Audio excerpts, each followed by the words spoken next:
Hare Krishna. I'd like to welcome all of you all to this Journey Home course one more time, the last session of this course. I'll just offer a small prayer and we'll begin our session.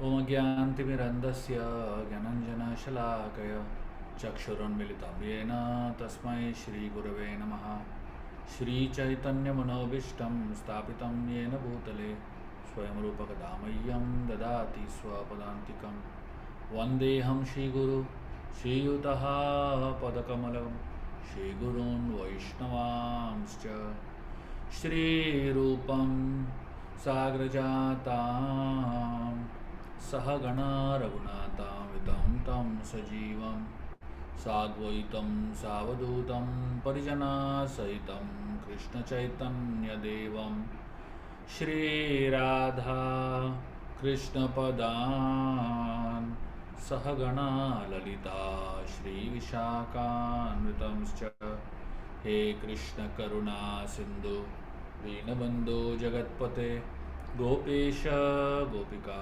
Kanta Radha Kanta Namostate Tapta Kanchana Gaurangi Radhe Vrindavaneshwari Vrishabhanu Shute Devi Pranamami Hari Priye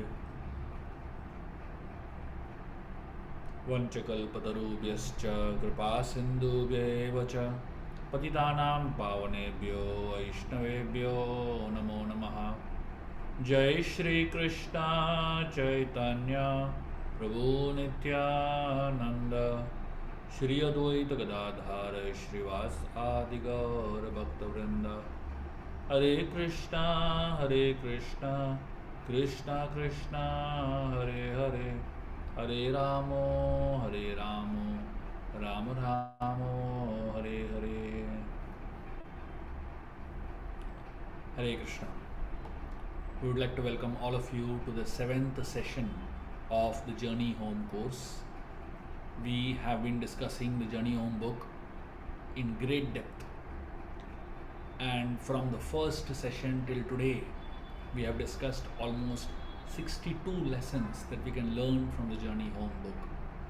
And today we are going to be discussing the remaining lessons, and we'll reach up to 75 lessons that we can learn from this one beautiful book called the Journey Home.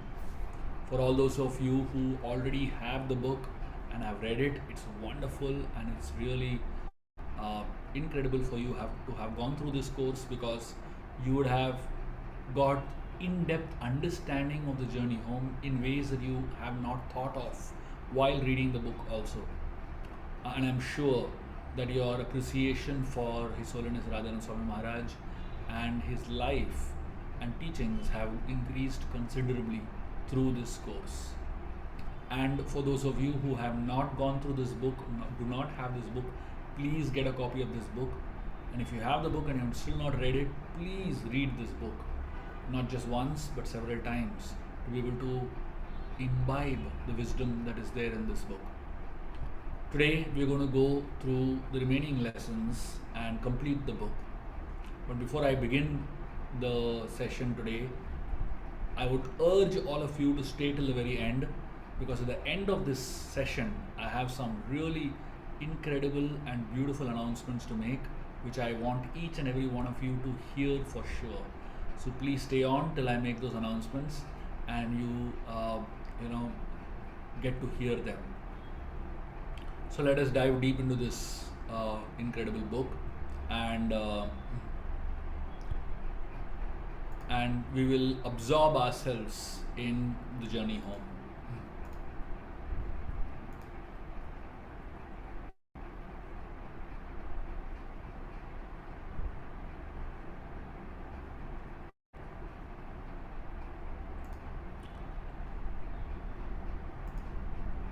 I hope all of you all are able to hear more clearly, and you're able to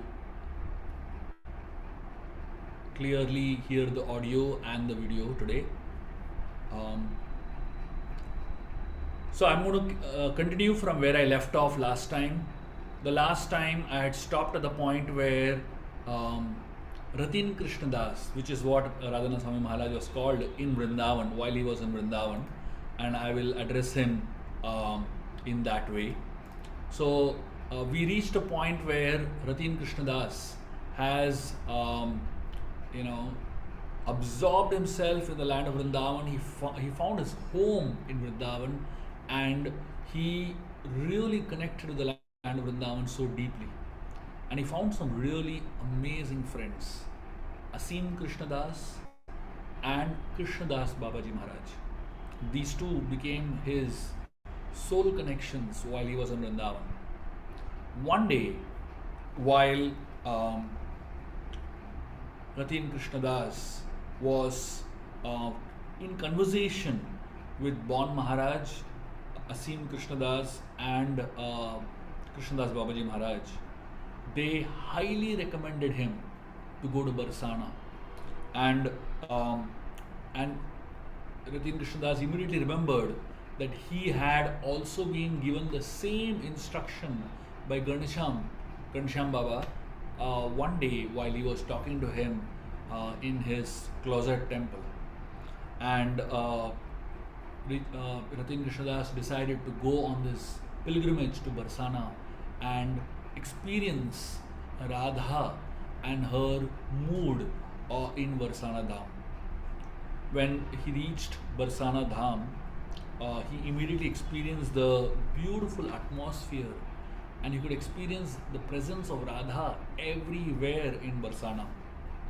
And he was constantly chanting the Hare Krishna Mahamantra to absorb himself in the vibrations of Barsana Dham.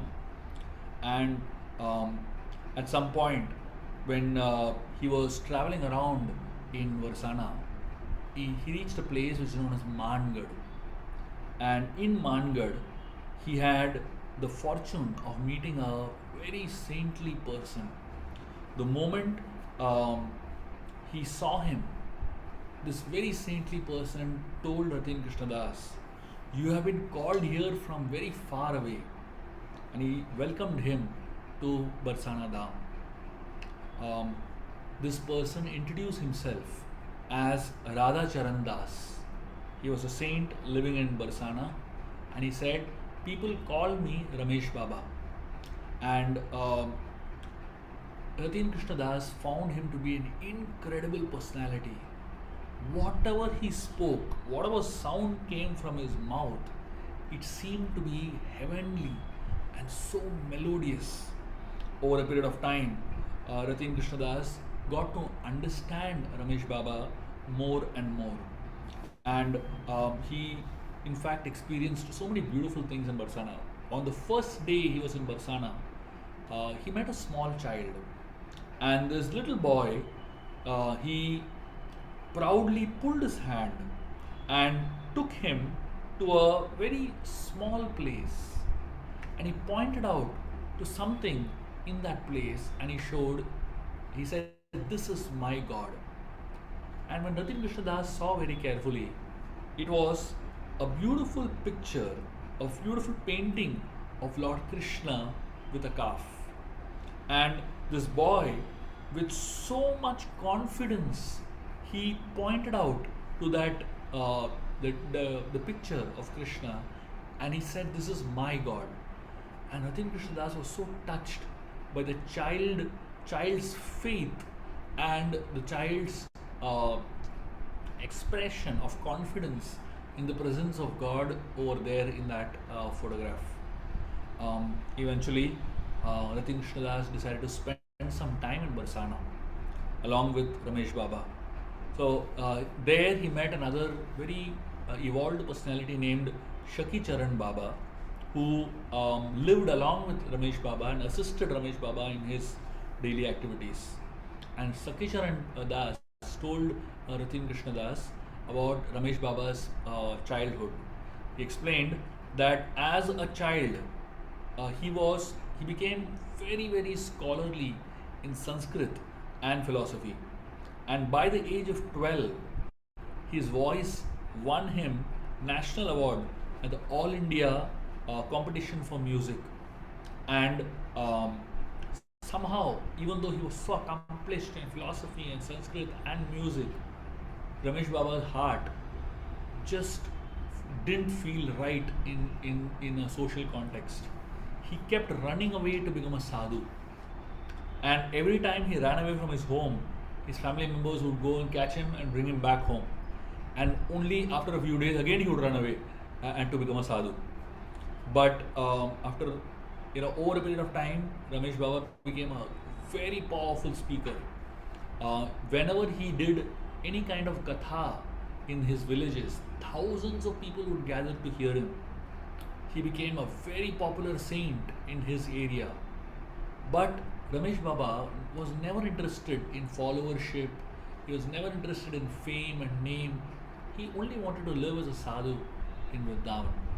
One day, he left all of that and ran and settled down in Barsana.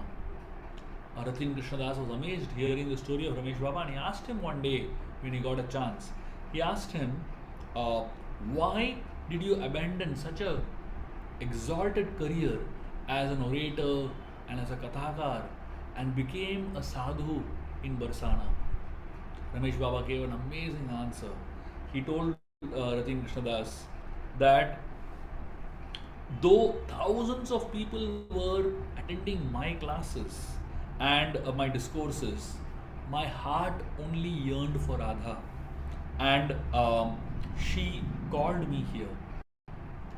And Ratin Krishnadas was so touched by that expression from Ramesh Baba.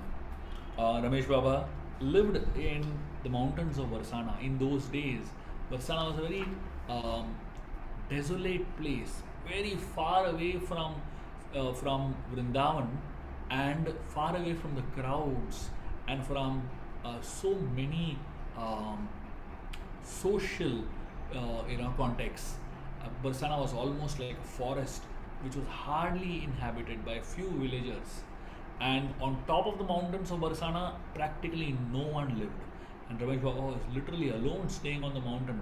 And in those days, there was hardly any construction there. It was all a big mountain, which was very, very thick jungles and filled with animals. One day, when Ramesh Baba and Ratin Krishnadas and few others were sitting on the mountain late in the evening, a deadly gang of criminals, dacoits, who were the local mafia in that area, they came with sticks and knives, and they threatened Ramesh Baba to vacate that place. And they were so much angry and so much powerful. But Ramesh Baba did not budge. He didn't say anything. He didn't retaliate. He just kept quiet. And eventually, the goons just walked away. They just, didn't do any harm to him. And just walked away. Babaji was so peaceful and indifferent to the whole situation. And eventually, when Radhin Krishnadas went and asked him, how did you manage to be so calm? Ramesh Baba replied, I am chanting the names of God, and I am performing kirtan according to what the scriptures are saying. And if the Lord is pleased with me, then I don't mind what happens to me. One day, he and Ratin Krishnadas were sleeping on the mountain.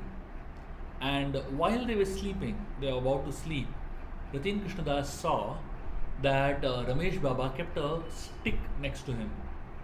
He was very curious because he had not seen a stick with Ramesh Baba in the last several days that they were staying together. He asked him, why are you keeping a stick next to you? At that time, Ramesh Baba very calmly explained to Ratin Krishnadas that the villagers sent a news that there is a man-eating leopard in this area, and it had already killed several cows and villagers. And Ratin Krishnadas was shocked, and he was really amazed that there's a leopard, man-eating leopard, and he's keeping a stick next to him. So he asked him that why are you keeping a stick then? Ramesh Baba very calmly replied, the stick is useless in front of a leopard. I am keeping the stick next to me just to show Krishna that I am trying my best. I'm putting my effort to protect myself. But I know ultimately Krishna only protects. And that faith is what I completely depend on. And Ritin Krishnadas was really amazed by the sincerity and the shelter that Ramesh Baba had taken of Krishna. One particular day when Ritin Krishnadas was answering nature's call, in those days in villages in India, there were no formal toilets. So sadhus would just go into the mountains, go into the forest, and they would pass, answer nature's call, and come back.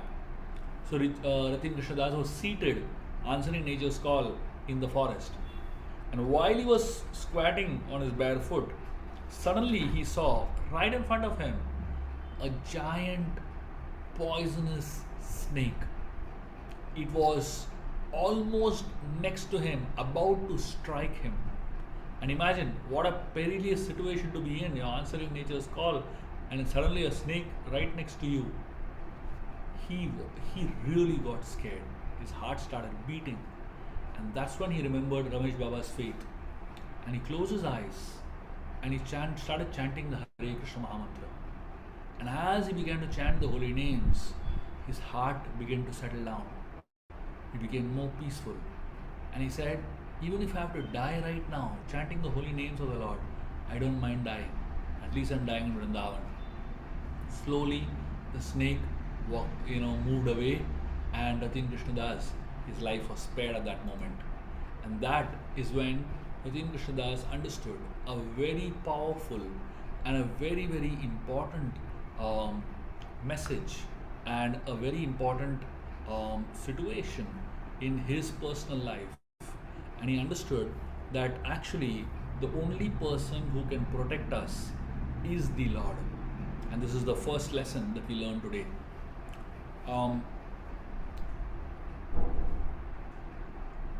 Whenever it rains, there are we find people pulling out umbrellas, right?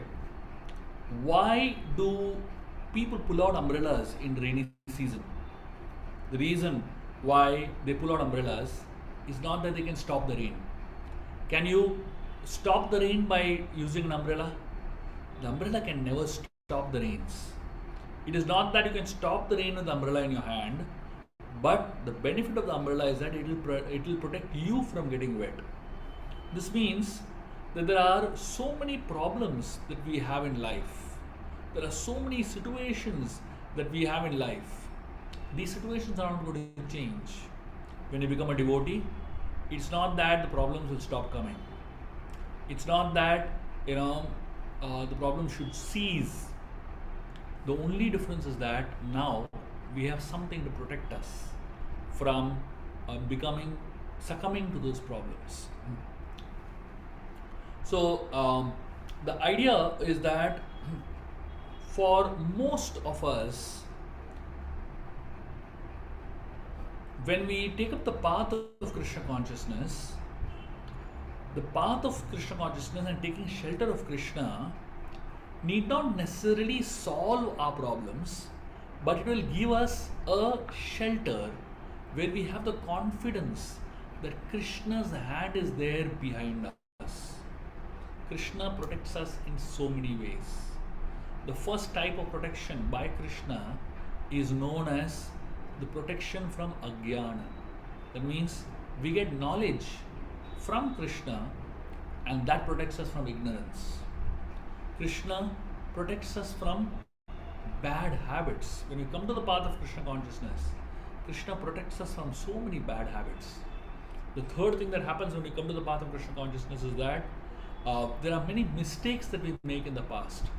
When we come to the path of spirituality, we learn to deal with those mistakes and not repeat those mistakes. Then there is something known as anartha rakshana. We have so many anarthas or misgivings in our hearts. Krishna saves us and protects us from those anarthas. And finally, there is something known as shatru rakshana. That means there are so many enemies that we know and we don't know. When we take shelter of Krishna, Krishna gives us protection from those enemies, those shatrus, whether we know it or we don't know it.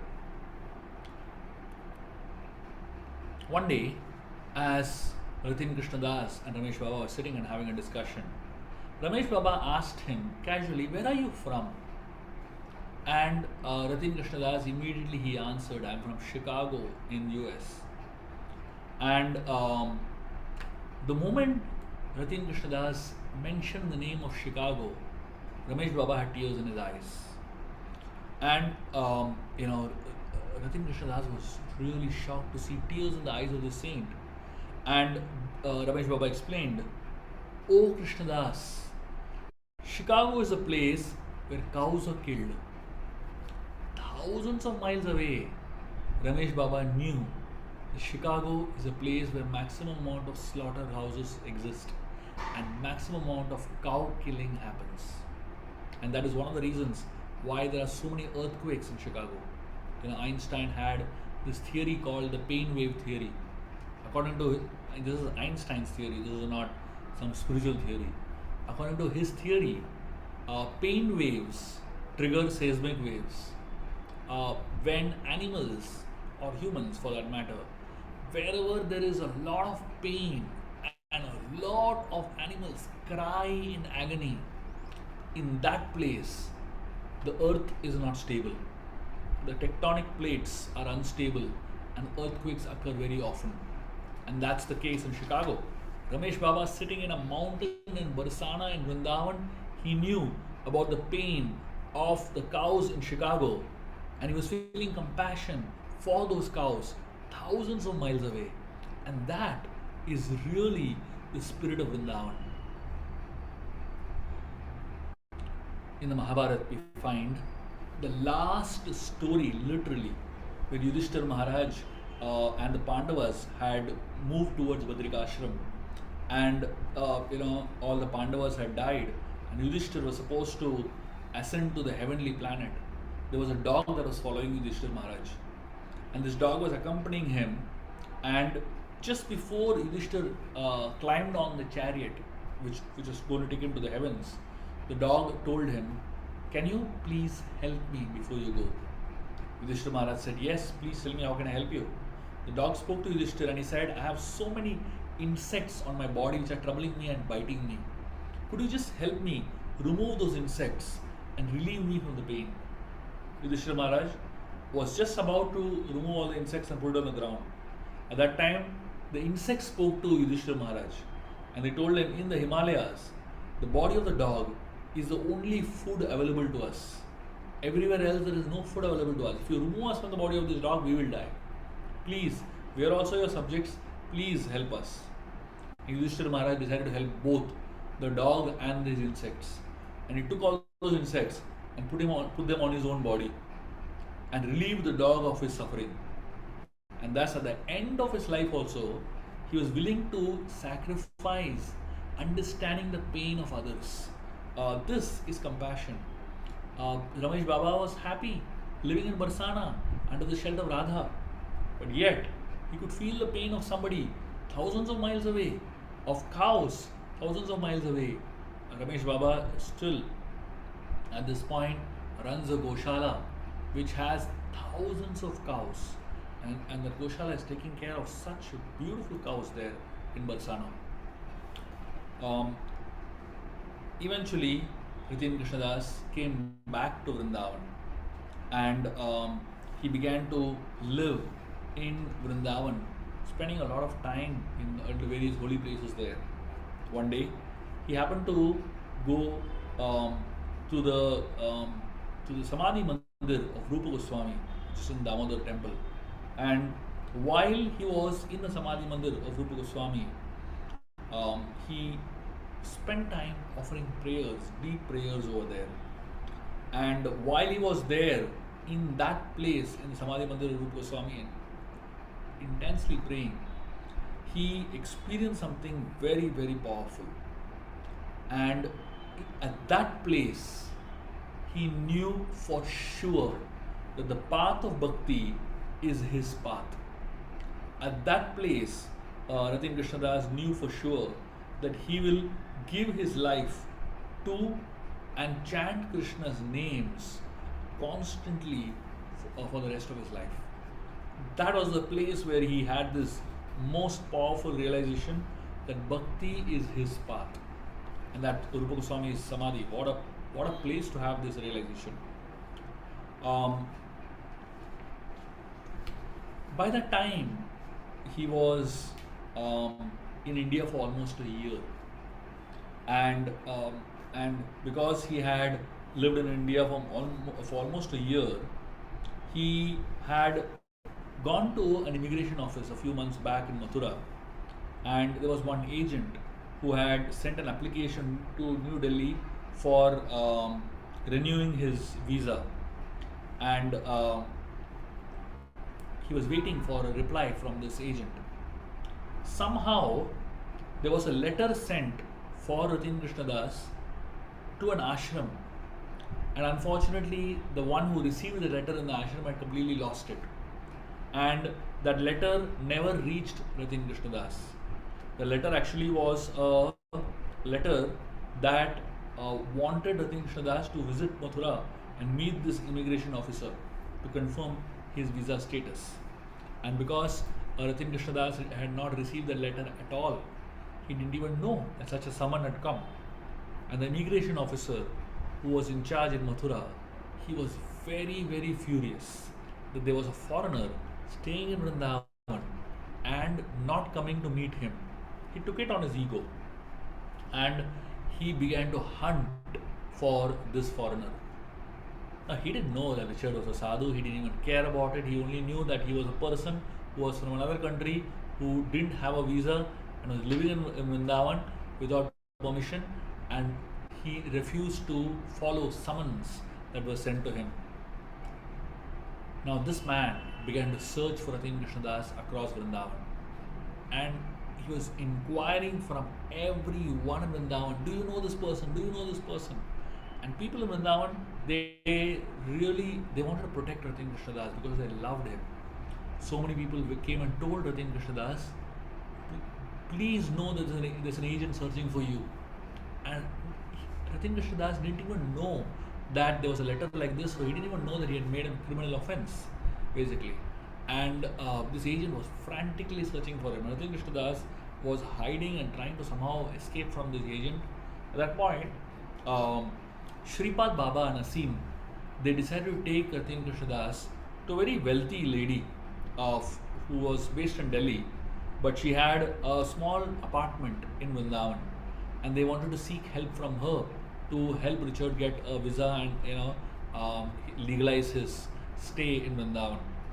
Now, while this lady and another person who was trying to help Ratin Krishnadas, they were trying to figure this out. This agent came to know about the whereabouts of Ratin Krishnadas, and he came there and publicly humiliated this person and who was trying to support him, and publicly began to lash out at Ratin Krishnadas, furiously dragging him into the streets in front of everybody, making a big commotion, big scene out of it. And he started shouting and abusing at top of his voice. And while Ratin Krishnadas was clueless what to do, everybody else were also scared, because this officer had police with him and they had sticks with them, and they were so powerful looking and so ruthless. He began to drag Ratin Krishnadas towards a bus that was going towards Mathura. He pushed Ratin Krishnadas into the bus. He himself climbed in the bus, and he told the two police officers, I will take care of this fellow. And the bus left towards Mathura. And through the bus, he made Ratin Krishnadas sit right next to him near the driver's seat, and the bus was moving towards Mathura. Ratin Krishnadas was scared, and this man continued threatening him with abusive words.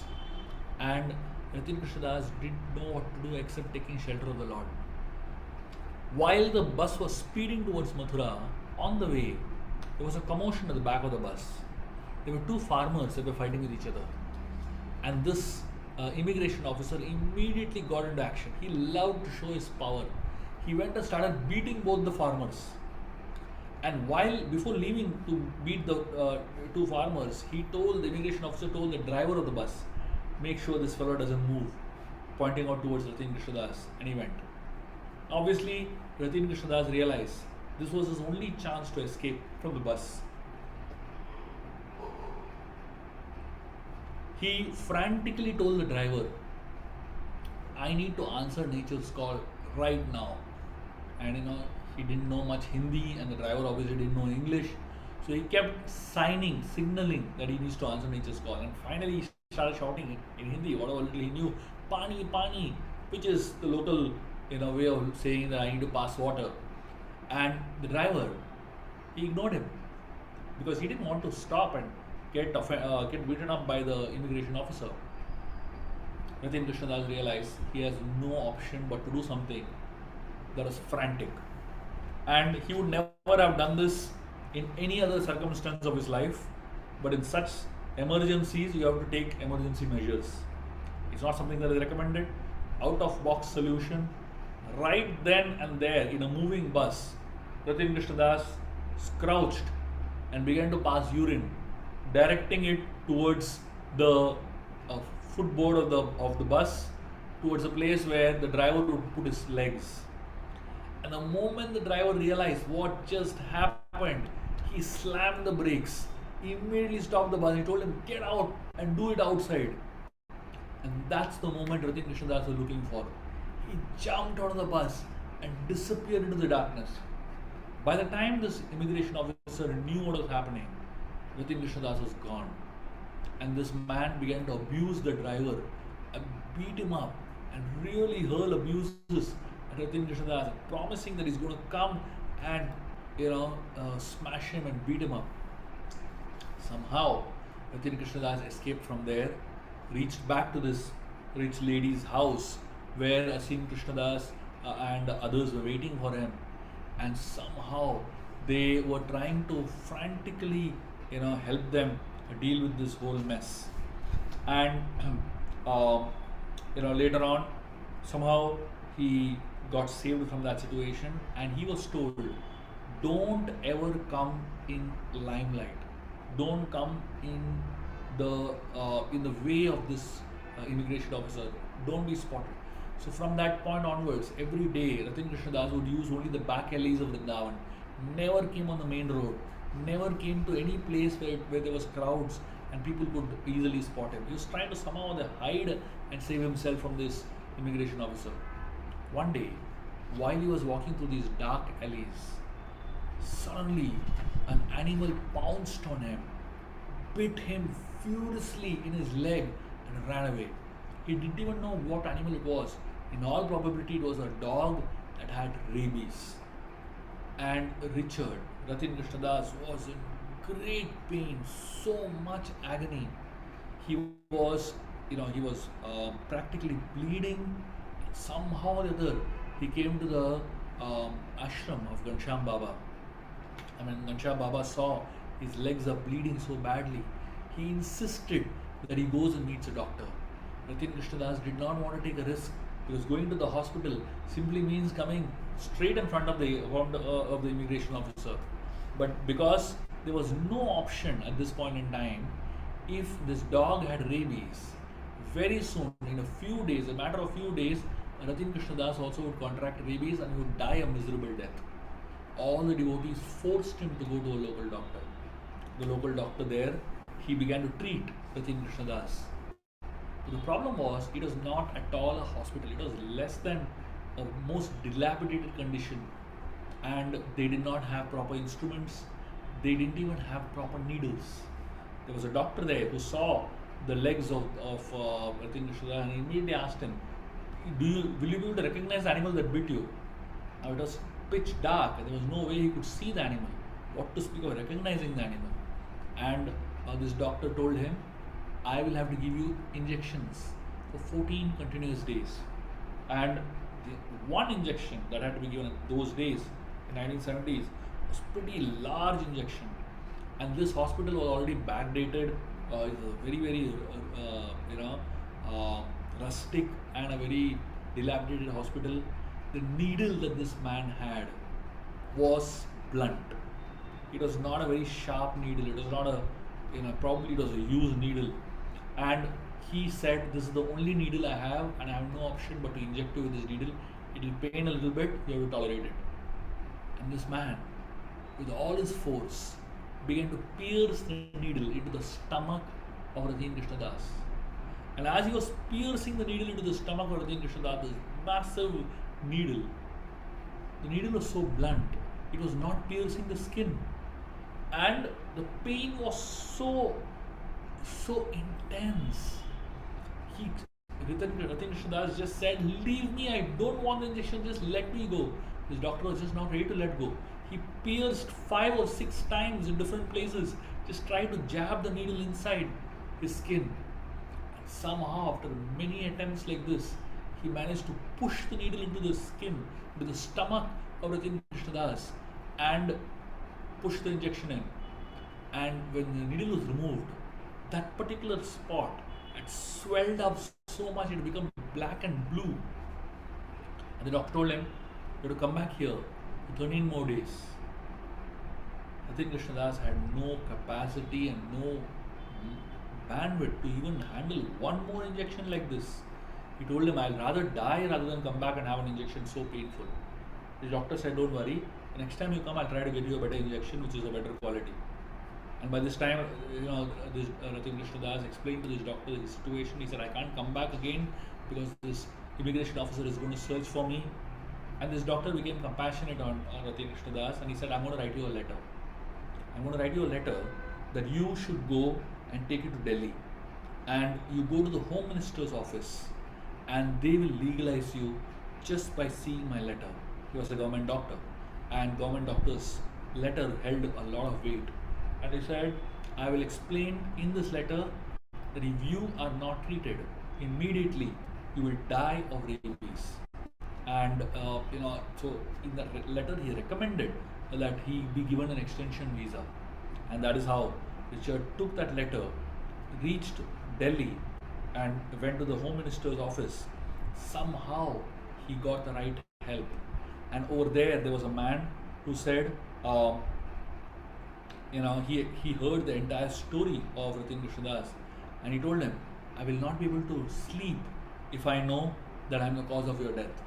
And he said, "It usually takes many, many days, but for you, I will do the earliest." He went, worked very intensely, and he came back and he gave him a letter. And he told him, "You are now completely legal and there is no longer any problem for you." And with that, Ratin Krishnadas came back to Vrindavan, and now he had all the necessary papers, and he also had gone through necessary purification to stay back in Vrindavan and to reside in Vrindavan. Many times, a lot of what happens in our life happens for the good. We don't understand it.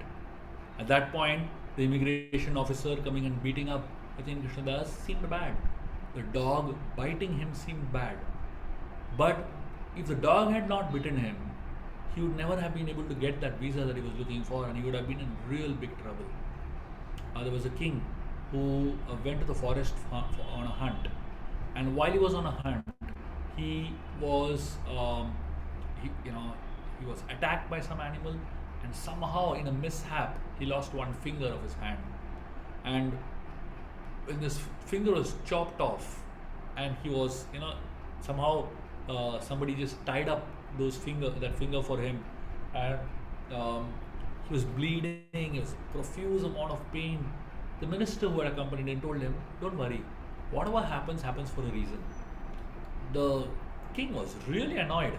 How can my hand is cut, my finger is cut, I lost my finger, and this man has the audacity to say whatever happens for a reason. And this king immediately ordered his soldiers to take this minister and put him in prison. The king continued on his journey, and somehow he got lost. He lost his soldiers, and he was wandering around alone when he was captured by a group of tribals. And the group of tribals were going to take this king and do a human sacrifice of him. Just as they were about to do this human sacrifice, somebody noticed that this king's finger was missing. One finger was cut, there was a lot of blood shed. And then they realized this man is not complete, so we cannot sacrifice him. They let him go. The king came straight to the minister and he asked him, You said everything happens for a reason. And obviously now for me, my life got saved. And I'm sure that losing my finger was for the best. But what about you? I threw you into the prison. Is there a reason behind that? You didn't do anything wrong, and unnecessarily you have to suffer in the prison. The minister said, "My dear king, if I was not thrown in the prison at that point, I would have been with you, and if these tribals had caught me along with you, they would have definitely sacrificed me instead of you, and that way I would have lost my life. Therefore, whatever happens for a reason. We may not understand it, but we should know that when bad things are happening in my life and I'm going through a crisis, Ratin Krishnadas, the kind of pain he was going through when that injection was being jabbed into his stomach, he never realized that behind that pain also there is a reason. When the dog bit him, he never realized that that dog could be an agent of the Lord, giving him the necessary purification for him to get saved at a later point in time.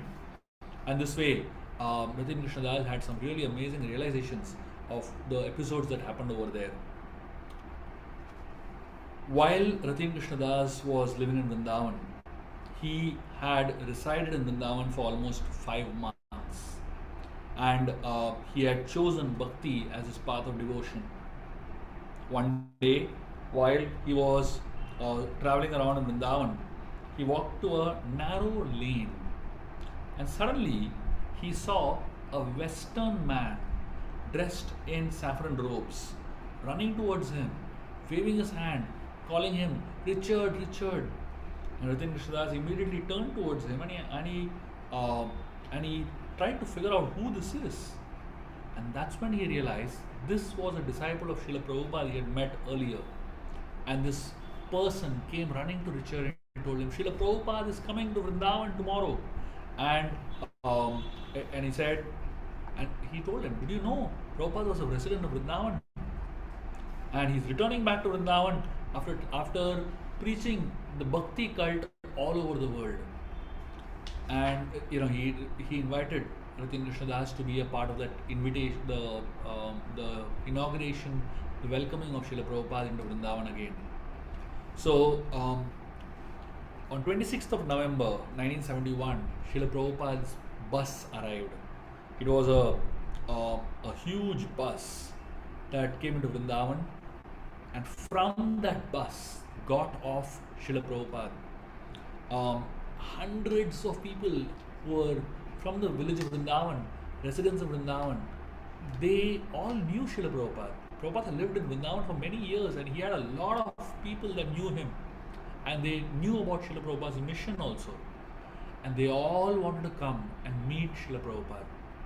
And the most amazing part was when Srila Prabhupada got off. After him started getting off so many Western people, boys and girls, in saffron, shaved head, with the dhoti kurta, and wearing tilak and kantimala, and such effulgent people.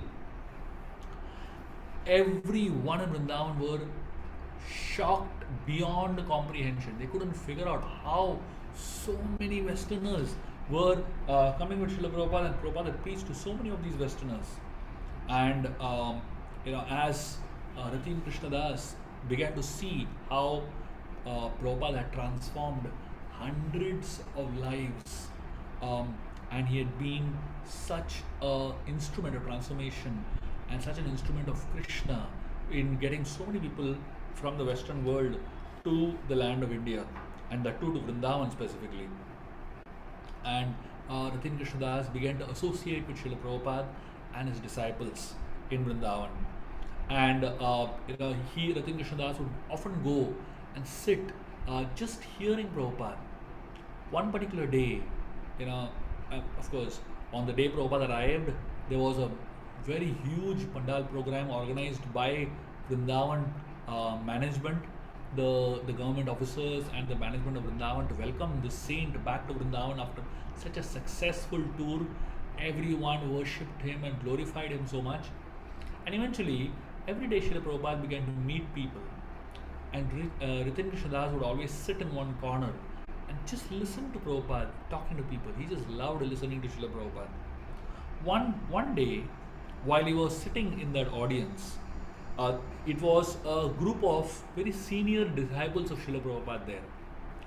And Ratin Krishnadas had no idea about the rules of an institution. He just continued sitting over there, and one very senior devotee, he rebuked Ratin Krishnadas, and he told him, the meeting for guests is over. This is only for devotees. Please get out from here. And Ratin Krishnadas, obviously now he didn't know how to respond to that. He was feeling very, very odd. And Ratin Krishnadas, he tried to justify why he should be there, but somehow this person was just not understanding. And Srila Prabhupada told, of course, sorry, this was a meeting of not only for new people, for outsiders, and not for those who are already devotees. So because I think Krishnadas was coming so many times to the program, he was considered to be a part of the ISKCON crowd only. So the devotee was telling him, you get out from here, this is not, you're not supposed to be here, this is only for new people. Srila Prabhupada understood the situation and understood Ratin Krishnadas' situation. And Ratin Krishnadas tried to tell him, I'm not a devotee. Though obviously he stayed in Vrindavan for the last 6 months, he was just trying to get some association from Prabhupada. So he told him, I'm not a devotee. See my hair. He was showing the hair, long matted hair that he had. Prabhupada laughed. And Prabhupada looked at him and he said, he's not a devotee. Let him stay. Let him stay. Prabhupada very kindly allowed Ratin Krishnadas to stay and benefit by the association of Srila Prabhupada. One day, Ratin Krishnadas went and told Krishnadas Babaji Maharaj that Srila Prabhupada has come. And Krishnadas Babaji Maharaj had heard that Prabhupada and Krishnadas Babaji Maharaj were god brothers, both disciples of Bhaktisiddhanta Saraswati Thakur. Krishnadas Babaji Maharaj immediately decided to come and meet Srila Prabhupada. And when Krishnadas Babaji Maharaj came, Prabhupada got up and ran and embraced him. Both of them, worshipped each other literally, and they spent such beautiful time laughing and such lively moments together. Ratin Krishnadas, when he saw this, when he observed the discussion between Srila Prabhupada and Krishnadas Babaji, though they spoke primarily in Bengali, but he was very touched by the love that is flowing between these two god brothers, and he was amazed how much depth of relationship can be there in devotees. And that's when he got a glimpse of the spiritual world in that moment. After a couple of days, Srila Prabhupada was in Vrindavan, and after a couple of days, Srila Prabhupada, his disciples, the disciples of Srila Prabhupada told him that it's wrong for you to live in Vrindavan. You should not be living in Vrindavan for so long. They told him, you should join our movement and travel with us. Ratin Krishnadas was in no mood of joining any movement, and he was in no mood of traveling around. He just wanted to stay in Vrindavan. He just loved Vrindavan. And one afternoon, he happened to come and meet Srila Prabhupada. And when Srila Prabhupada saw him, Prabhupada asked him a very simple question. He asked him, how long have you lived in Vrindavan? And Ratin Krishnadas explained, about 6 months, Srila Prabhupada. And Prabhupada immediately looked at him with a lot of love in his eyes and told him, very good. He said, Vrindavan is such a beautiful place, such a wonderful place. And that interaction, these two interactions stayed in the heart of Ratin Krishnadas for the rest of his life. And he understood that Srila Prabhupada was an instrument of kindness of Krishna in this world. And he realized that for a saint, the way he interacts with people and the kindness with which he interacts with people actually determines a lot about who he is. And especially with Srila Prabhupada, Ratin Krishnadas found such a miraculous and such a powerful transformation in his life, in his journey. And that was probably one of the most powerful and very, very transformative experiences of Ratin Krishnadas in his journey in devotion.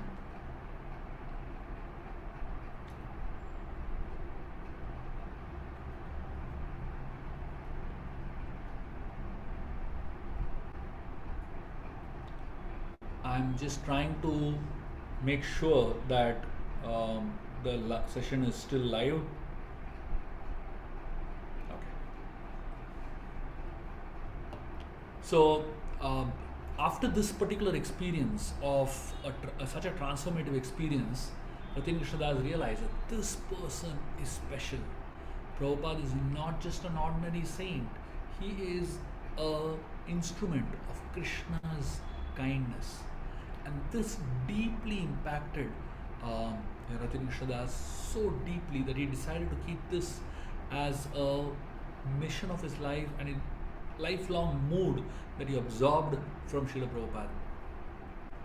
I just wanted to correlate this particular experience that Radhanath Swami Maharaj had with the personality of Radhanath Swami Maharaj even today. A few years back, something very powerful happened that really shows how Radhanath Swami Maharaj exactly imbibes the spirit of Srila Prabhupada and this particular experience that he had with Srila Prabhupada and how he has made it a part of his life. Many years back, he was introduced to a very powerful influencer, and this person had millions, hundreds of millions of followers on social media, and someone just introduced Radhanath Swami Maharaj to this person, and this powerful influencer opened up to him and cried so much, sharing the pain and the agony that the person was experiencing. And Radhanath Swami Maharaj, he heard it and he did not sleep at all that night. The next day he was sharing that I couldn't sleep all night, simply thinking how I can help that person. Now imagine if a saint of that stature and that level is so compassionately thinking. Of course, what kind of problems would be there that person would be going through? It will be problems that most people normally go through in life, mundane stuff. But yet here is a saint that is feeling pain of someone who is suffering in this material world, and that person the saint is actually thinking of how I can help that person. This is the whole idea of kindness.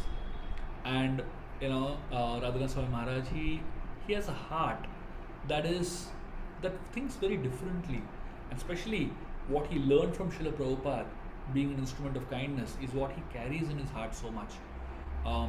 He doesn't believe in networks, but he believes in heart works. He believes in how he can be an instrument of kindness, touching every individual's heart that he comes across. Srila Prabhupada had hundreds of disciples, but yet he touched the heart of even that one single person that was sitting in that room. And that is the kind of instrument of kindness Srila Prabhupada was. I think Krishnadas kept associating with Srila Prabhupada and his students for many days. It is explained one day when Srila Prabhupada was talking to many guests in Vrindavan. He was sitting in Krishna Balaram talking to many guests. One guest asked him, "Are you the Guru of the world?" And Srila Prabhupada instantly bowed his head down and very humbly said, "I am everybody's servant, that's all." Now these are incidents that really touched the heart of Ratin Krishnadas so deeply. Eventually, Ratin Krishnadas got to meet some of Srila Prabhupada's disciples, and he began to understand who Prabhupada is from them. He heard the entire story of Srila Prabhupada, how he began his journey from India and struggled for 12 years to preach in India, how that he eventually went to the Western world and struggled to preach in America, and slowly how he started bringing transformation in the hearts of these young boys and girls, and how hundreds of boys and girls began to join Srila Prabhupada, seeing his compassion, seeing his love, seeing his transformative abilities. And that is how slowly he began to learn everything about Srila Prabhupada. Every day that Ratin Krishna Das sat and heard Prabhupada, he understood that this person is really empowered.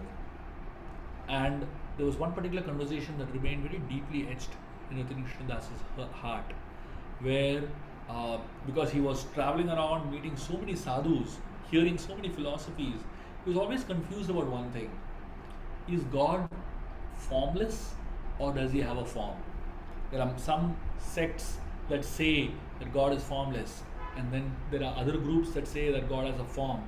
And somebody asked Srila Prabhupada this question, and Prabhupada gave a very beautiful answer that reconciled the two.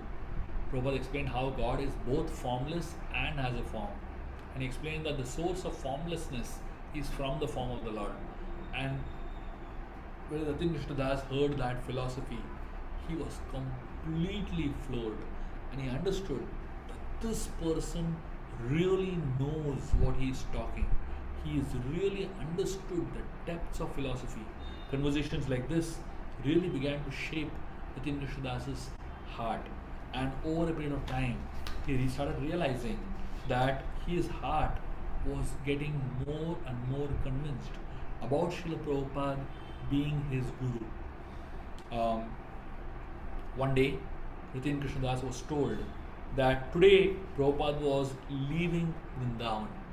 This was his 8th and the final day in Vrindavan, and everyone was going to meet Srila Prabhupada before he left from Vrindavan. That morning, Ratin Krishna Das sat on a mountain in Vrindavan, and he began to contemplate in his heart.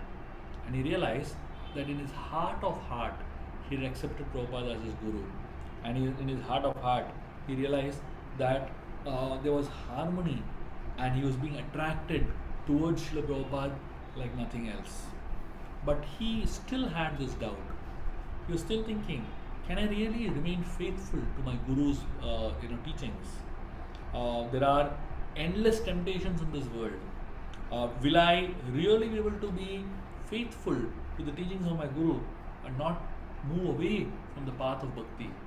So he didn't want to take initiation unless and until he was absolutely sure of that he will 100% remain in the path of bhakti.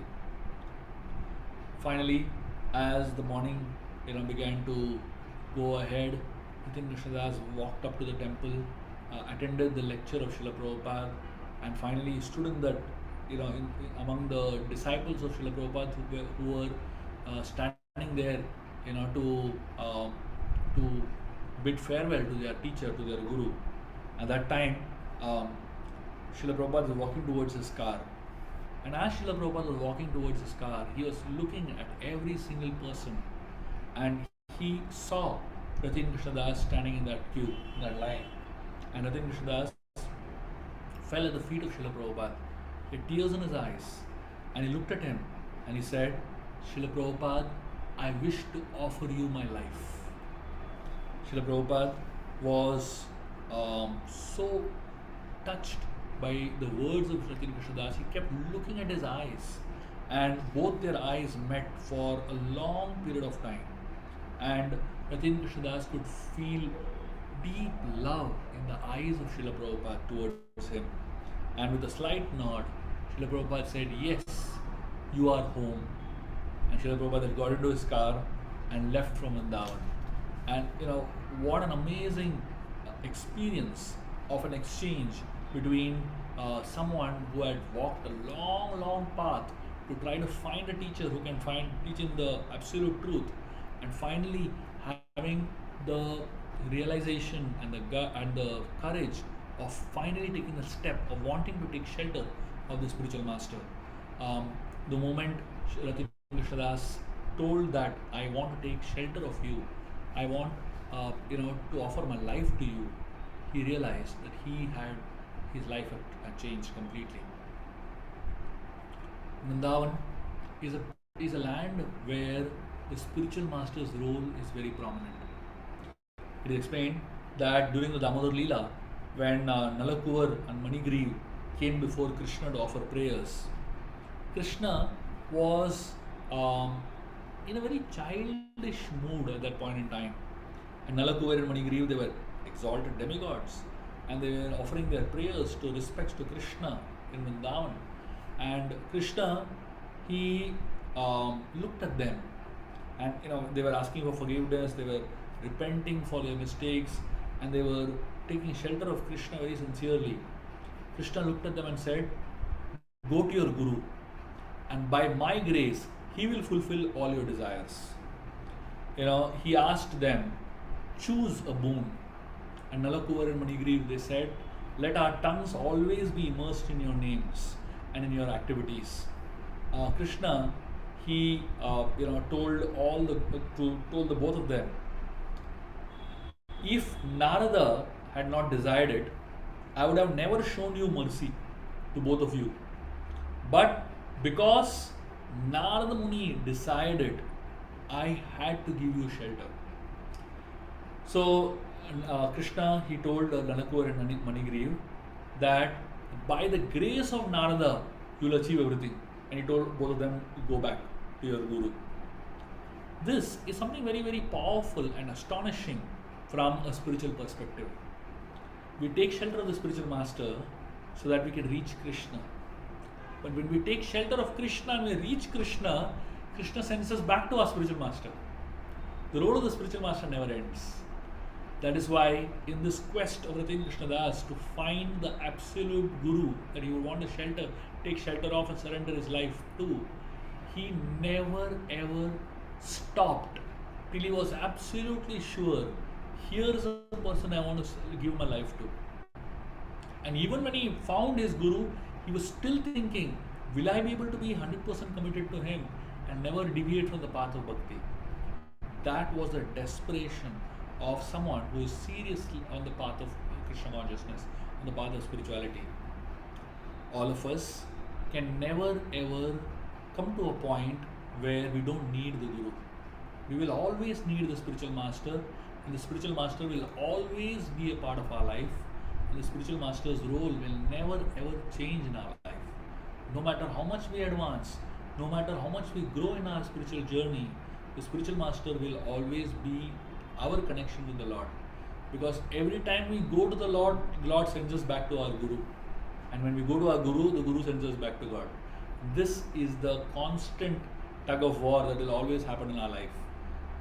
We can neither give up Krishna nor we can give up the association of our spiritual master. Both are eternal part of our life, and both will encourage us to take shelter of each other. And that's why Yasya prasada bhagavat prasado Yasya prasada nagato kutopi. The point is that the prasad, the shelter of the Guru and the shelter of Krishna are totally interdependent on each other. And if you don't get the shelter of one, we won't get the shelter of the other. And when we don't take the shelter of one of the other, we won't get the shelter of the first one. And that's the interconnection between the two. Now, when Srila Prabhupada left from Vrindavan, he, Ratin Krishnadas, eventually, he came to a point in his journey where he had to leave Vrindavan because his visa was again expiring. This was almost in April of 1972. He stayed for a couple of more months after Srila Prabhupada left also.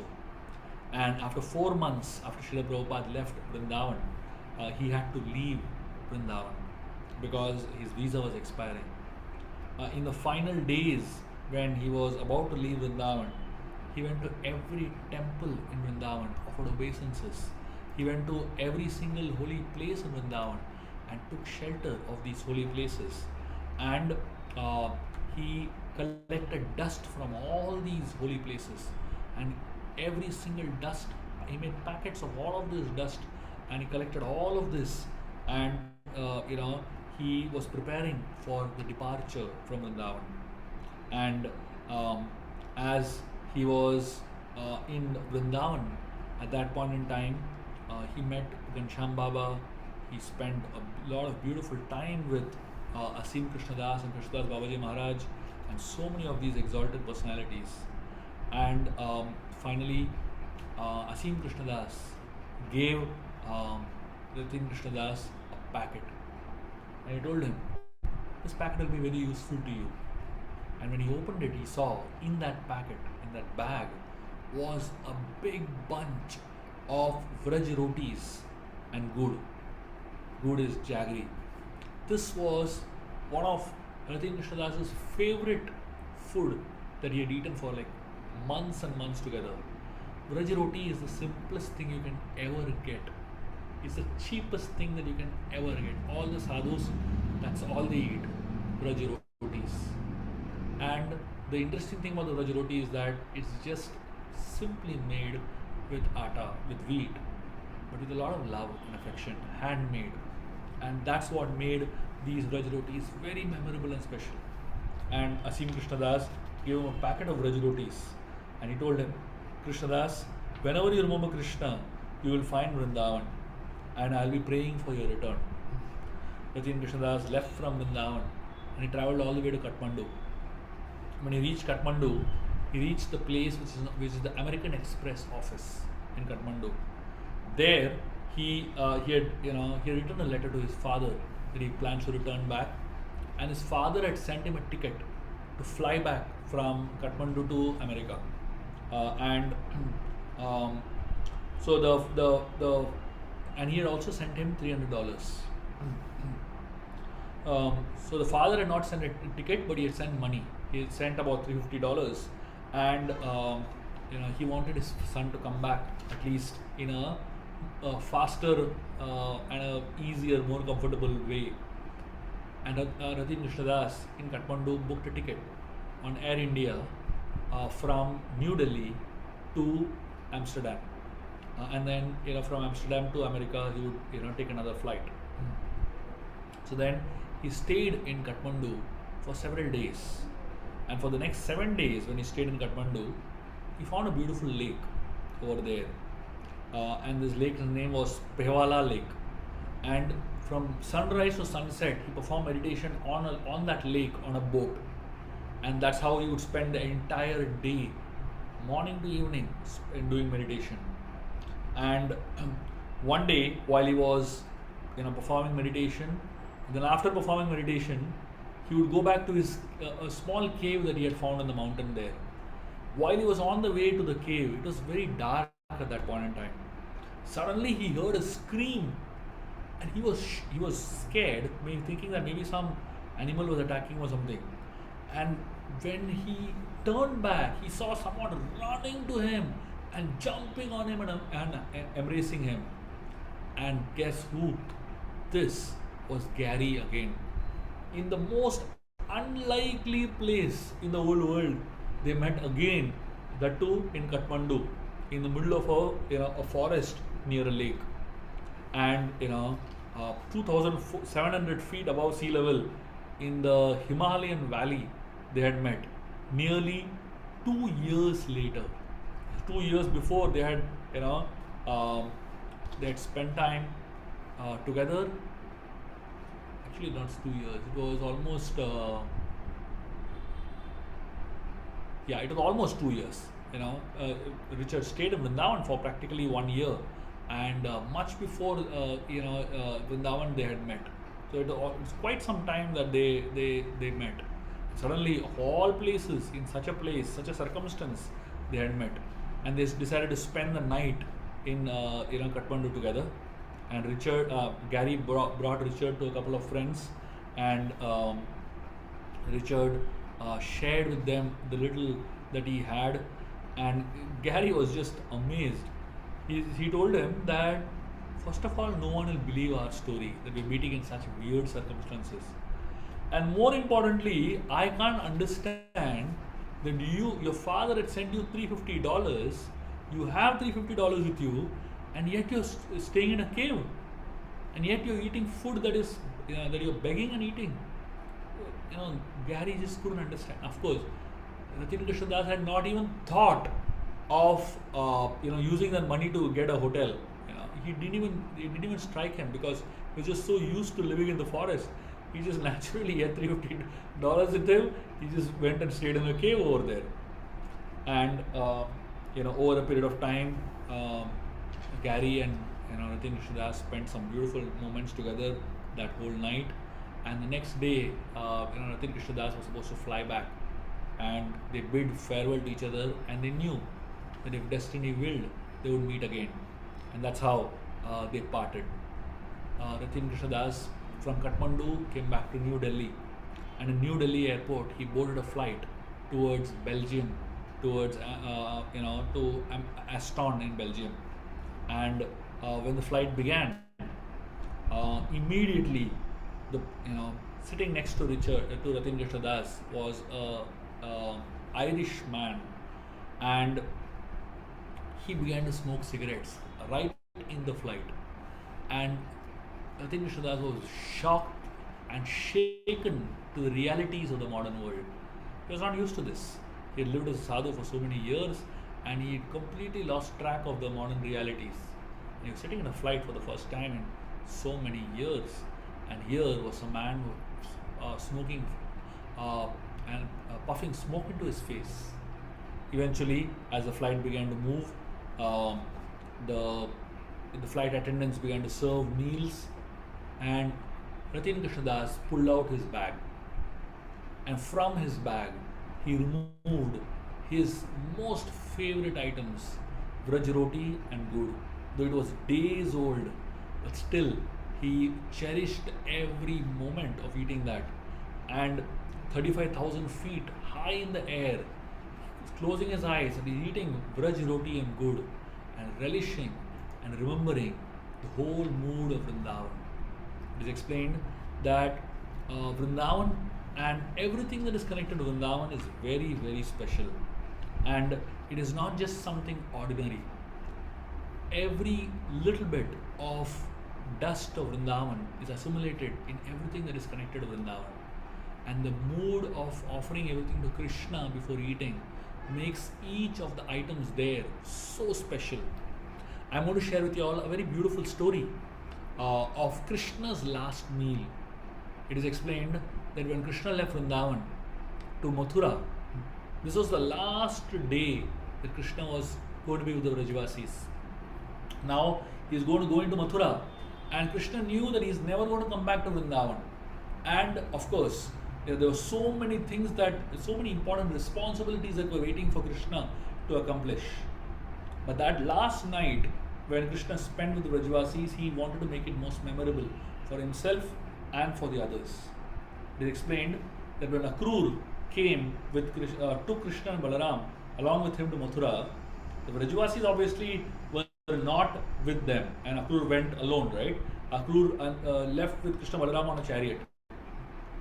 But somewhere on the way, there was a lake in which Akrur had a bath, and he had these mystical sights, seeing Krishna in the lake and outside the lake. All that episode took some time, and by the time they reached Mathura, it was already late in the evening.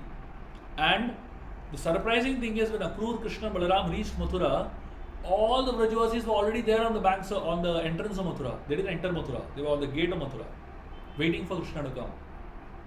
And Krishna was surprised seeing the Vrajvasis there. Nanda Baba, Yashoda Mai, all the Vrajvasis were there already. And Krishna told Akrur, you go inside Mathura, I will come later. And Krishna stayed with the Vrajvasis outside Mathura, spent the night with them. And there he ate the last meal with the Vrajvasis. And guess what was the last meal that Krishna ate? The last meal that Krishna ate with the Vrajvasis was hot rice soaked in milk. Now this was simple Vrindavan flavor of what is considered to be a very, very special food item that Vrajvasis just love so much. And Krishna ate that very, very beautiful meal, and Krishna loved that last meal, last supper that he was eating with the Vrajvasis. It is rice and milk poured in. It is not sweet rice. It is not cooked in. It's not rice cooked in milk. Rice cooked separately, milk heated up separately, and mixed it together. And that was the last meal that Krishna ate. And when Krishna was eating that meal, he was relishing it so much. Just like Ratin Krishnadas was relishing these Vraj rotis and gur so much. This was the last meal from Vrindavan. As Ritin Krishnadas stepped into Belgium, he hitchhiked to Holland to visit the first friends that Gary and he had made while they were, traveling out. So, Ratin Krishnadas, he had made some really special friends at that point in time during their first trip, and he reached this place in Amsterdam, and he happened to be traveling around the city of Amsterdam just to experience the city, to see how the place is, and to just understand the mood of the place. And while he was traveling around in the city, he had some really crazy experiences. One of the things that he experienced was an entire street that was filled with the most obnoxious type of people. These were people who were drunkards, they were derelicts, they were high on drugs, they were into so many abusive substances, and all kinds of women with semi-nude poses. There was a brothel and a disco and a pub and so many things. But right in the middle, as Richard was, Ratin Krishnadas was feeling completely out of place. He didn't connect with that vibe of that street anymore. But in the middle of all this, he saw an ISKCON temple, a temple of Radha and Krishna, and he rushed into it. When he went into the temple of Radha and Krishna, there he met devotees, disciples of Srila Prabhupada, and they welcomed him, and they gave him, very special milk and special Mahaprasad. And suddenly, in the middle of nowhere, he felt that he was so much at home, and he felt that he was so much in an oasis in the middle of a desert. And this is the whole mood with which Srila Prabhupada had created ISKCON. Srila Prabhupada had faith that his disciples would be able to establish something in Europe, just as they had done in America. And Prabhupada, to inspire his disciples to go to Europe, he gave a very beautiful example. Prabhupada is in this mood of expanding the mission, and Prabhupada tried to inspire his people to go as many places and preach as much as possible. He said there was a man who found a gourd lying on the road, and he picks it up. He finds a wire lying somewhere else, and he picks it up.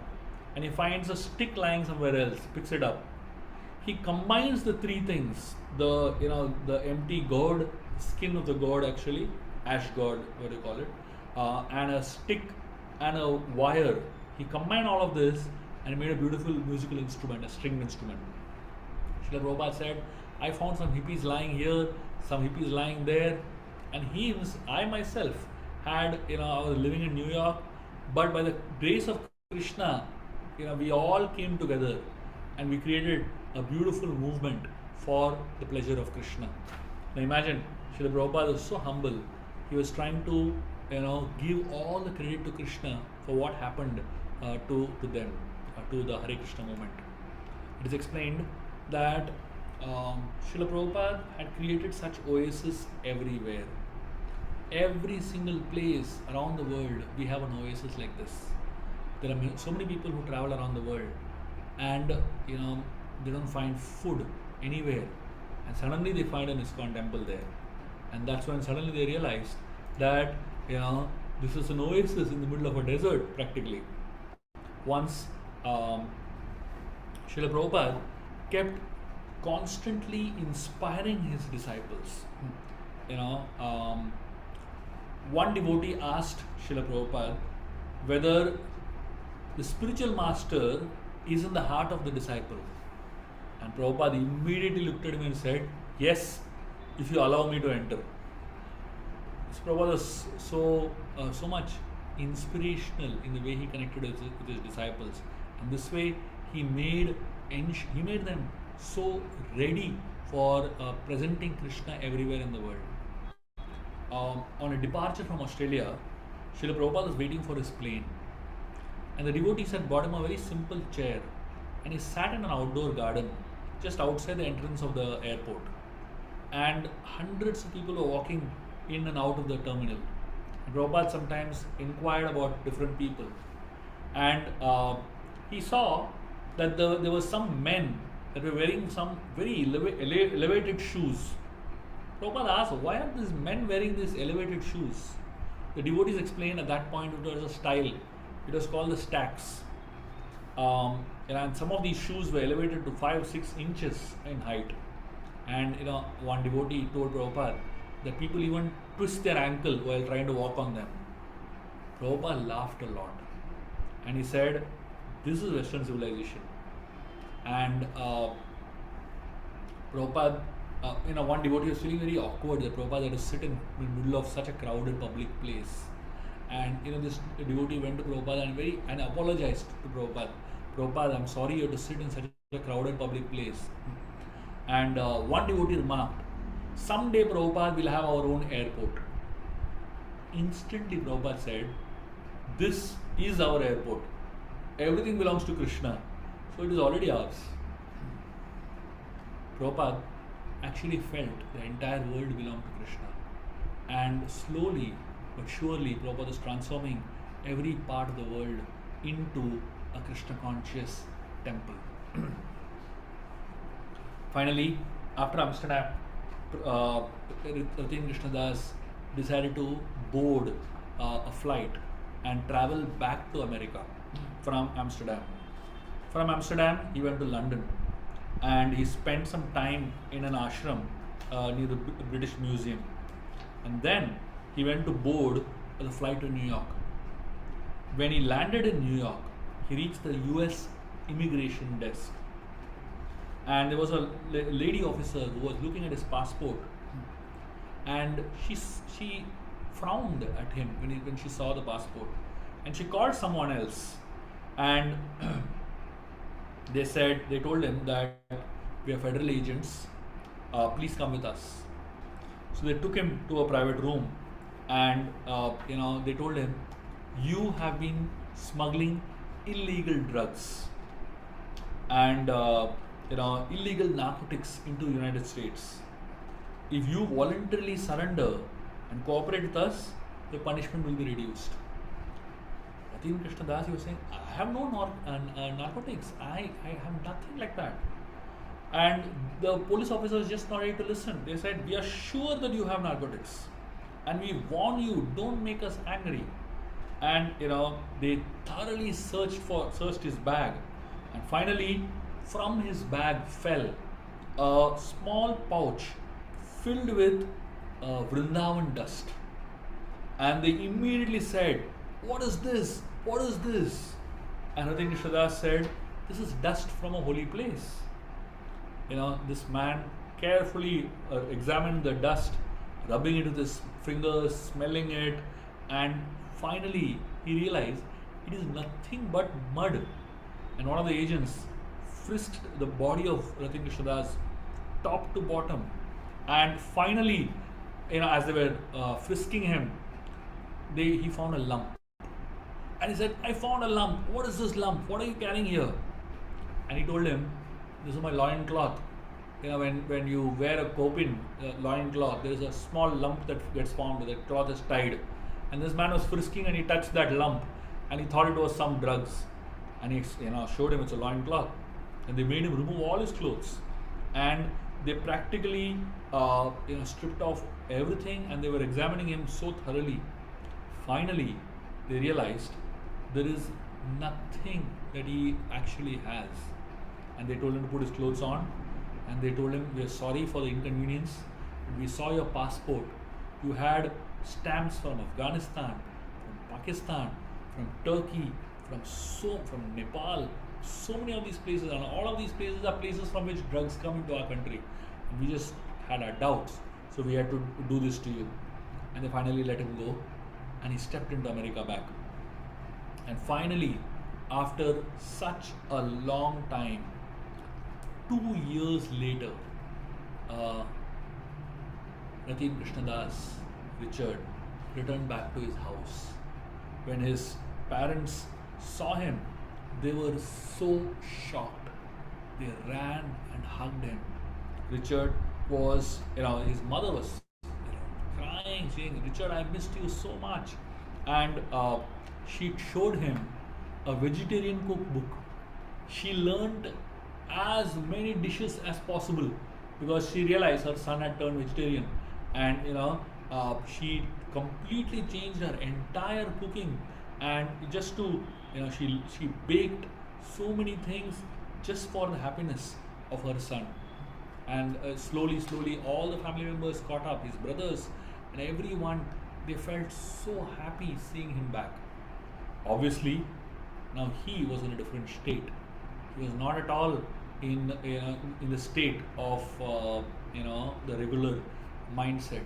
He had lived in a cave, and suddenly he was living in an apartment here, and a plush apartment, and he didn't know what to expect. He didn't know how to handle the differences.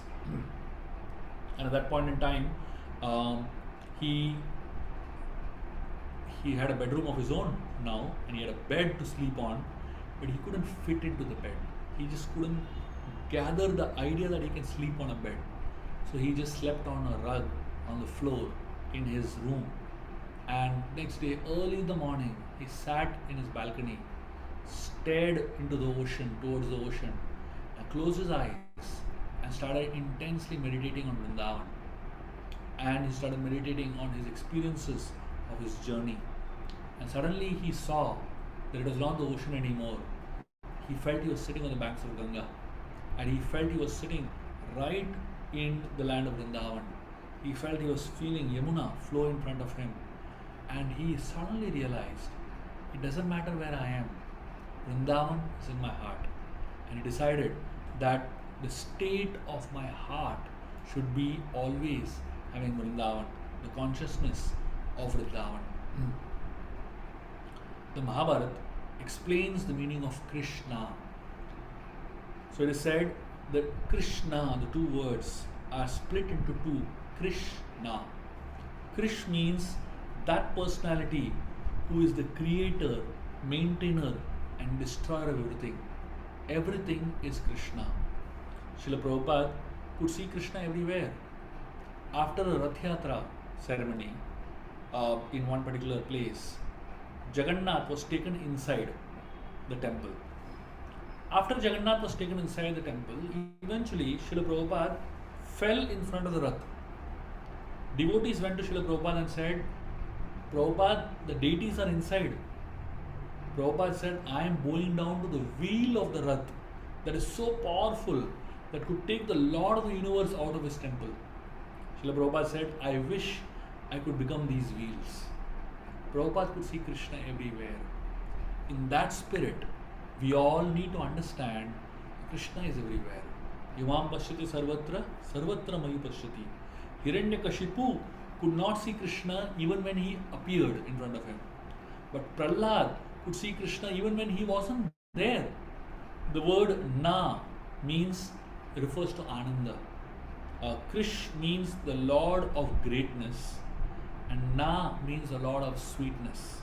And therefore, when we want to experience Krishna in our life, we want to experience Vrindavan in our life, we want to experience the combination of sweetness and greatness in our life, we just need to start getting into this mood of seeing Krishna and Vrindavan everywhere. Everywhere we are, it doesn't matter whether we are in America, it doesn't matter whether we are in India, it doesn't even matter where we are in the world. As long as we can make the state of our hearts like Vrindavan, we will not be separated from Vrindavan.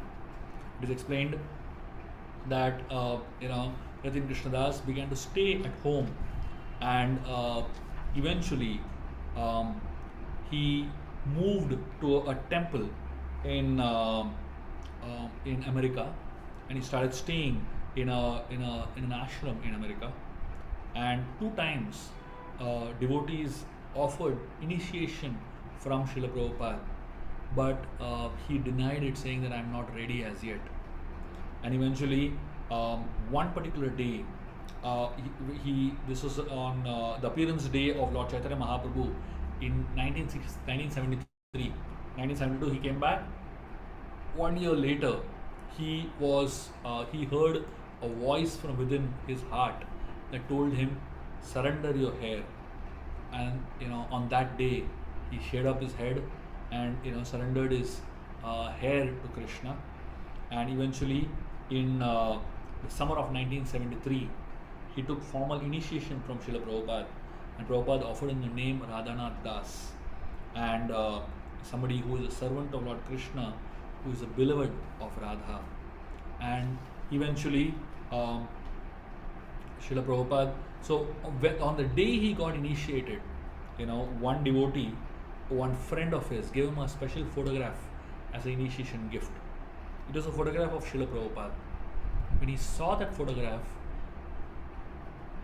Radhanath Maharaj was shocked, beyond shocked, because it was a photo of Srila Prabhupada, the same photo that he had got in the beginning of the journey in one pamphlet.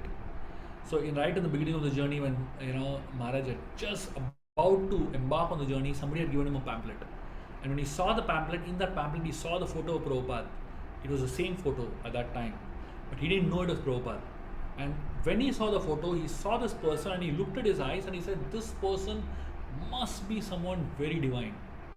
And he instantly had felt a great reverence to Srila Prabhupada at that time. Of course, he had lost the pamphlet, he had never seen that photograph of Prabhupada ever after that. On the day of initiation, he got that photograph again. And that's when he realized, right from day one, Prabhupada was supposed to be his guru. Right? The day that he had decided that he will embark on the journey itself, Prabhupada was supposed to be his guru. It just took him 2 years to realize that. And the life came in the whole circle. 3 years later, he had taken initiation from Srila Prabhupada from that point onwards. And that is how the connection with the spiritual master happens. Then eventually, he was sent for 6 years to live in New Vrindavan and served in New Vrindavan. And after serving in New Vrindavan for 6 years, 8 years he traveled around America preaching and trying to inspire so many youngsters, running successful programs in different colleges across North America, and inspiring hundreds and thousands of students. And eventually, in the year 1982, Radhanath Das was given sannyas initiation, and he got the title Radhanath Swami Maharaj. And that's the journey that Maharaj had undertaken, and eventually he got shelter and completely surrendered his life to Srila Prabhupada. And of course, it took him so much time to really decide who is his guru.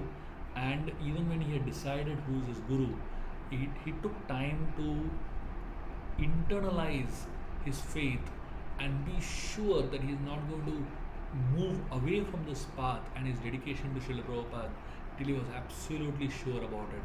And that is when he took initiation, and then eventually he took sannyas. Srila Prabhupada, this is one of the most fascinating episodes in Srila Prabhupada's life. Prabhupada would just tell a disciple, go and stay here, and they would just drop everything and go and stay. Radhanath Maharaj wanted to be in Vrindavan. Srila Prabhupada told him, go and stay in New Vrindavan instead in America. No difference between Vrindavan and New Vrindavan. And Maharaj just went and stayed in New Vrindavan for 6 years, practically with very, very meager resources and so much of austerities. And then eventually he was told to go and start preaching in colleges. He went and traveled around preaching in colleges. And eventually he was told, go and preach in Bombay, and that's when he went to Bombay and preached. This is what surrender is really all about. When you decide that you're giving your life to Srila Prabhupada, to the mission of Srila Prabhupada, then everything becomes an instruction. Eventually, in 1983, this was the first time in 11 years, Radhanath Maharaj was coming back to Vrindavan. And this time, he was a sannyasi. He had taken initiation, he had taken sannyas, and when he came to Vrindavan, he met all his old friends. He came to New Delhi by flight, and then eventually landed in Mathura by train. And from Mathura, he walked to Vrindavan. And when he reached Vrindavan, the moment he entered the gates of Krishna Balaram temple, the first thing he said is, "How can I serve?" Eventually, he got a chance to travel around Vrindavan and meet some of his old friends. Some of his old friends, he met Asim Krishna Das, and they went on Govardhan Parikrama together, just like the old days, and they spent such beautiful, loving moments together. By this time, several of his friends in Vrindavan had already passed. Ghanshyam Baba had already passed, and Krishnadas Babaji Maharaj had already passed. Radhanath Swami Maharaj, when he heard about the passing away of all these great personalities, Ghanshyam Baba left in 1985, Krishnadas Babaji Maharaj had left by 1983, and when he heard about all of these great personalities and their passing away, he was very, very touched, and he offered prayers sincerely, and he realized that we are all united together in the closet of Ghanshyam Baba. So the closet, Ghanshyam Baba had a small closet in which his Gopijan Vallabh deities were there. That closet represents our hearts. All our hearts are like a small closet, and inside our hearts we can choose to allow something to reside. For personalities like Radhanath Maharaj, and for personalities like Ghanshyam Baba, for personalities like Asim Krishna, so many of these exalted personalities, they've chosen to host Radha Krishna in their hearts. They've chosen to host Vrindavan in their hearts. And because Krishna is so deeply enshrined in their hearts, they can experience Krishna everywhere. Someone asked Kabir Das ji, if the Lord is in everyone's heart, then what is the difference between a devotee and a non-devotee? Kabir Das ji gave a beautiful reply. He said, in the heart of everyone God is there, but in whose heart God is awake, that person is a saint. And in whose heart God is asleep, that person is not a saint. So we all have to awaken God within our hearts. God is there in all our hearts. But devotees, great devotees, are those people who have awakened God within their hearts. And that's how they have developed deep relationships, not only with God, but they also have developed deep relationships with great devotees of the Lord. We all also need to cultivate deep relationship with devotees and also deep relationship with Krishna. And that is what we can learn from this story. As Radhanath Maharaj was traveling around North America, traveling and preaching in so many places, at one point he reached, in 1988, he reached Los Angeles, and he was preaching over there. And while he was preaching over there, he happened to be speaking on a phone. And after that phone call, he kept the phone, and there was a phone diary. In those days there used to be phone directories which had names of all the people, and the phone directory was open to a particular page, and in that page he saw the name Gary, and he just thought, maybe I should just look up if Gary Liss, his friend's name, was there. And lo and behold, he found Gary Liss listed over there. And he didn't know what to do, how to figure it out. He saw the address of Gary Liss that was mentioned over there, and of course he couldn't do anything about it. So 1 year later he came back to Los Angeles again, and he decided, this time let me try. And he went up to that address which he had found in the phone directory 1 year back, and to his greatest joy, Gary Liss was very much there in that house. That house belonged to Gary Liss, and by this time Gary had completely transformed.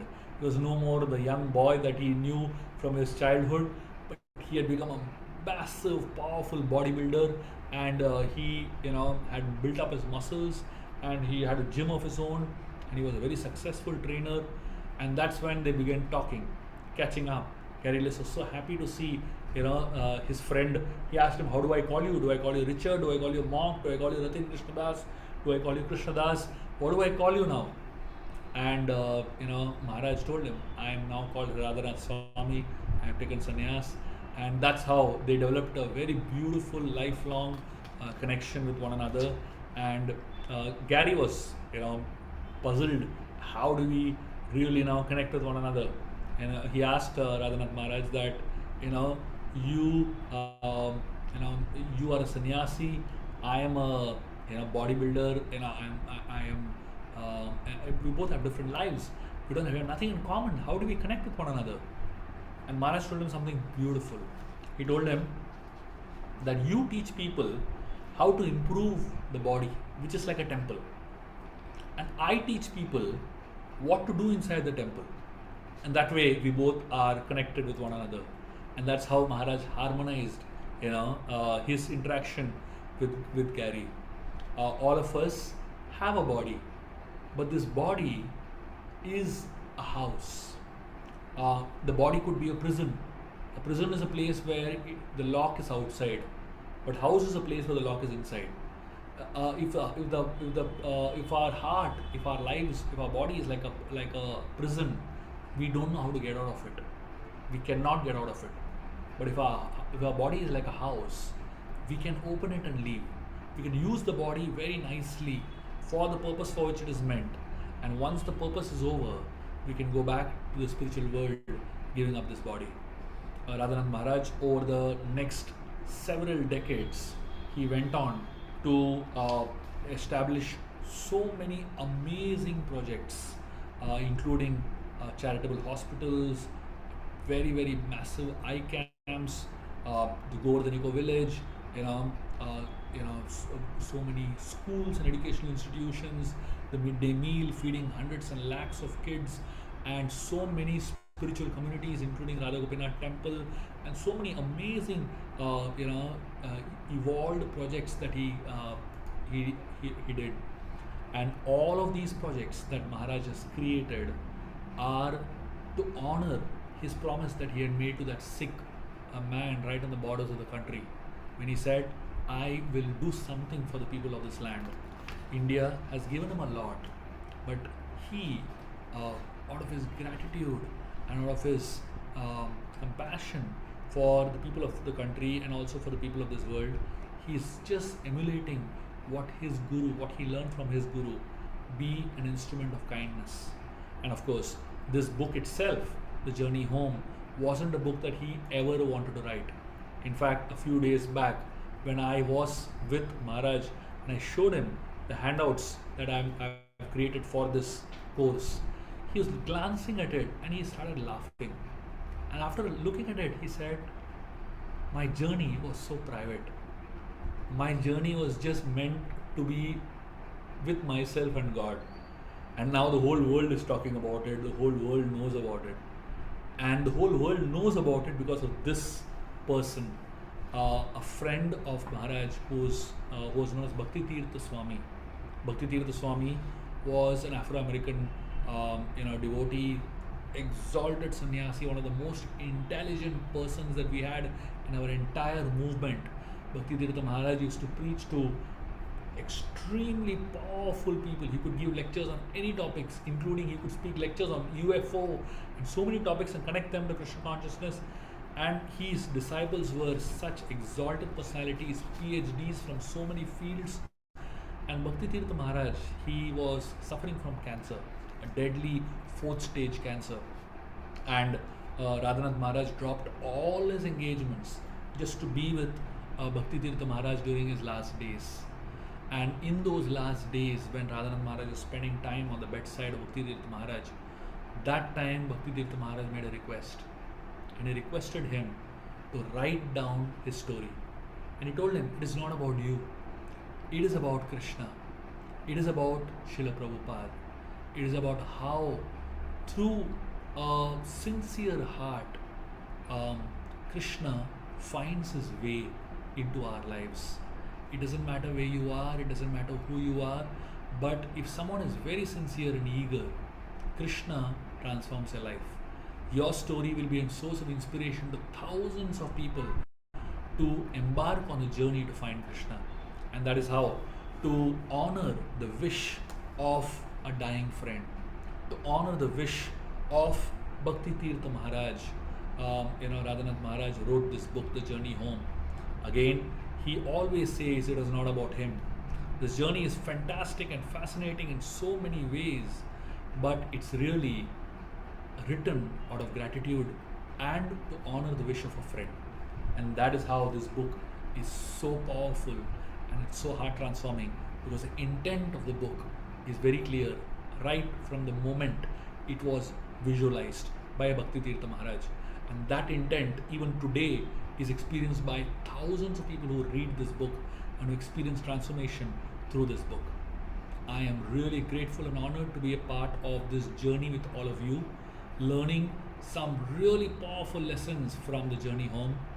This book, The Journey Home, has been a transformative journey for me personally, but more than that, I am happy and grateful to have had the opportunity to share this knowledge with thousands of you who are across the world.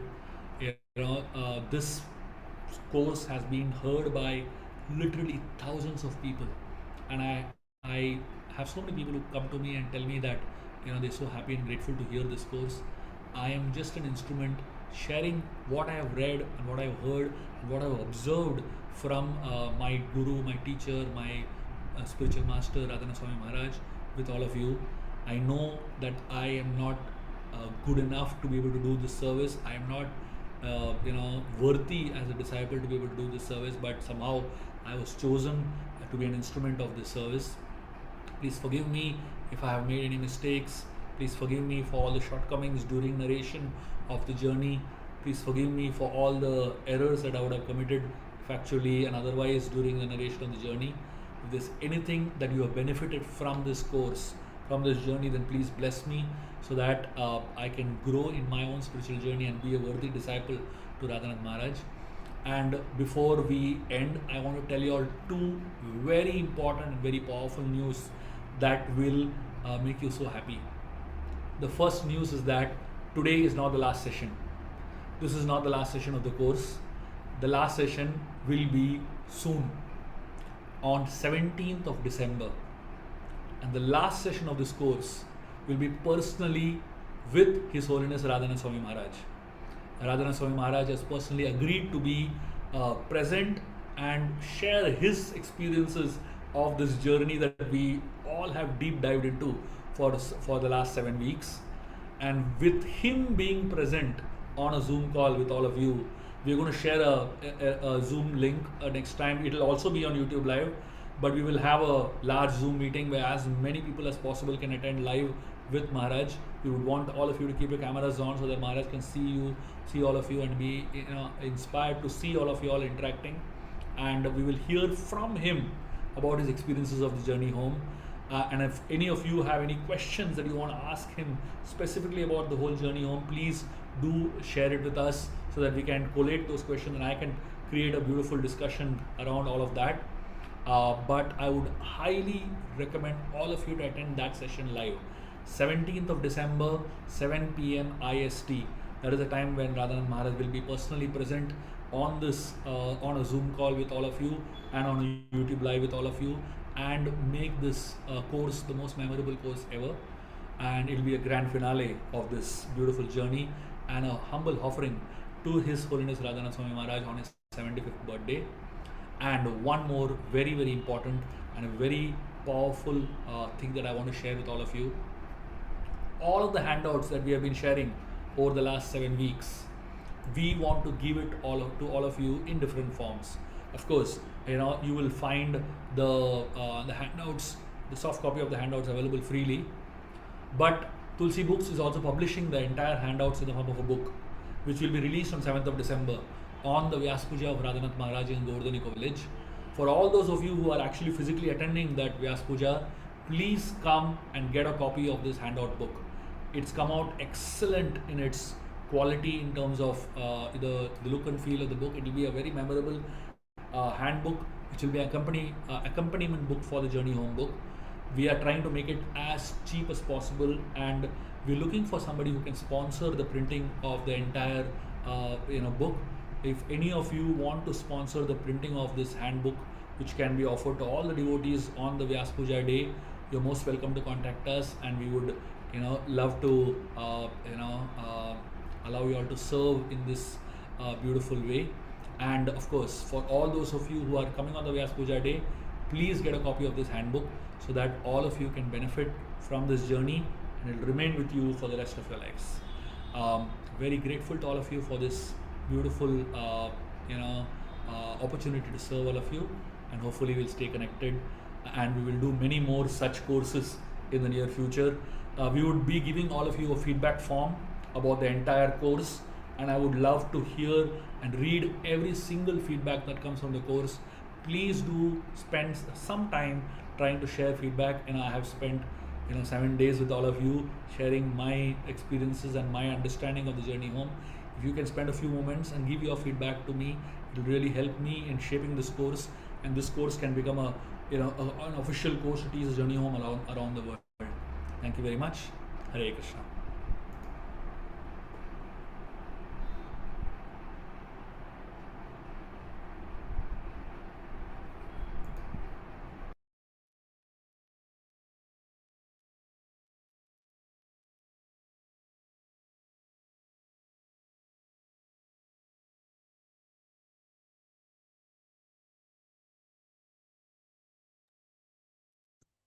Shubha Vilas Prabhu, really thankful to you on behalf of the entire audience for for this nice journey which you have taken us through. So really thankful to you. It's really a historical moment, a historical course, and really you have given lot of lessons to us. Thank you again.